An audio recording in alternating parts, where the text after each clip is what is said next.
ಒಂದು ಸುಂದರವಾದ ಕತೆ, ನೈಜ ಕತೆ. ಈ ಕಥೆನಲ್ಲಿರಪ್ಪ ಅಂತಂದರೆ, ಈ ಫ್ಯಾಮಿಲಿ ಅನ್ನೋದು ಇರ್ತೈತೆ. ಫ್ಯಾಮಿಲಿ ಅಂತಂದರೆ ದೊಡ್ಡ ಫ್ಯಾಮಿಲಿ ಅಂತಂದರೆ ಒಂದು ಮದುವೆ ಮಾಡಿದ್ರೆ ಹೆಚ್ಚು ಕಮ್ಮಿ ಒಂದು 4-5 ಬಸ್ ತುಂಬ, ಒಂದು 10 ಬಸ್ ಅಂದ್ಕೊಳ್ರಿ, ಅಷ್ಟು ದೊಡ್ಡ ಫ್ಯಾಮಿಲಿ. ಆದರೆ ಈ ತಂದೆ ತಾಯಿಗಳು ಬದುಕಿರಬೇಕಾದ್ರೆ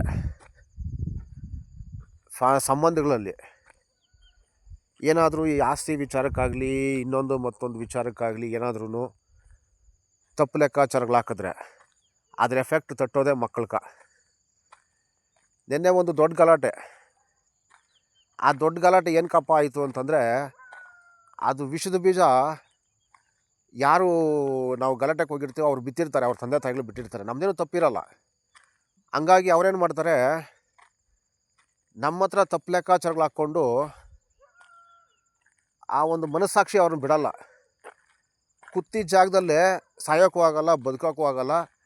7-8 ವರ್ಷ ಕುತ್ತಿದ ಜಾಗದಲ್ಲೇ ಹುಚ್ಚೆ ಇಟ್ಕೊಂಡು ಏಲು ಎತ್ಕೊಂಡು ಜೀವನ ಮಾಡ್ತಾರೆ. ಕಾರಣ ಏನಪ್ಪ ಅಂದರೆ ತಪ್ಪು ಲೆಕ್ಕಾಚಾರಗಳು. ಅವ್ರು ತಟ್ಬಿಡ್ತೈತೆ, ಮನಸ್ಸಾಕ್ಷಿ ಬಿಡಲ್ಲ, ಆತ್ಮಸಾಕ್ಷಿ ಬಿಡಲ್ಲ. ಆಯಿತಾ? ಹಂಗಾಗಿ ಇದನ್ನು ನಾವು ನೋಡ್ಬಿಟ್ಟಿದ್ದೀವಿ. ನೋಡಿರೋದ್ರಿಂದ ಯಾವುದೇ ಕಾರಣಕ್ಕೂ ಈ ಬಿಡಲ್ಲ, ಕರ್ಮಗಳು ಬಿಡಲ್ಲ.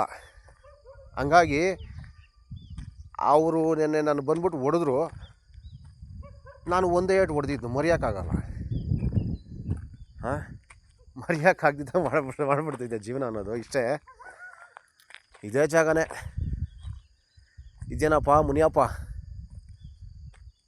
ನೋಡು ನೆನ್ನೆ ನಿನ್ನ ಮಗನ ಏಟು ತಿಂದ ಸರಿಯಾಗಿ.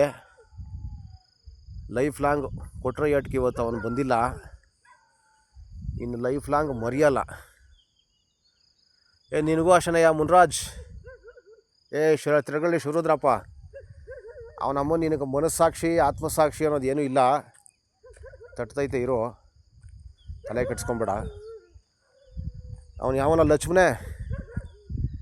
ಲಕ್ಷ್ಮಣ್ ತೆಲುಗರಳ್ಳಿ, ಅಯ್ಯ ನನ್ನ ಮಗನೇ ತಪ್ಪು ಲೆಕ್ಕಾಚಾರ ಹಾಕಿದ್ಯಾ, ನನ್ನ ಮಗನೇ ನೀನು ಹೆಂಗೆ ಸಾಯ್ತೆ ನೋಡ್ಬೇಕಲ್ಲಿ. ಅವನ ಅಮ್ಮನ ತಪ್ಪು ಲೆಕ್ಕಾಚಾರಗಳಾಗ್ತೀರ ನೀವು?